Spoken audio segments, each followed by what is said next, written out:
Unudulmaz teatr kino aktyoru, təkrarsız bədii qiraət ustası, müqayisəsiz səhnə danışığı, müəllimi və bir çox tamaşaya orijinal quruluşlar verən rejissor Müxlis Mirsabir oğlu Cənizadə 1928-ci il noyabrın 26-sında Bakıda anadan olmuşdur. Azərbaycan Dövlət Teatr Texnikumunda və Dövlət Teatr İnstitutunda təhsil alıb. Azərbaycan Dövlət Akademik Dram Teatrının aktyoru olub.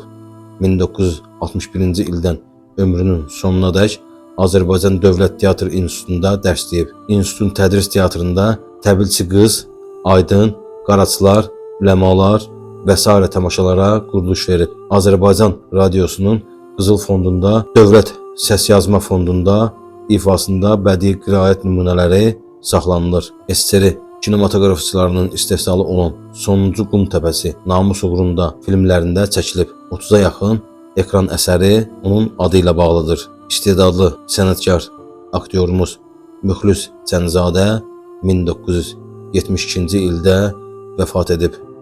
Allah rəhmət eləsin.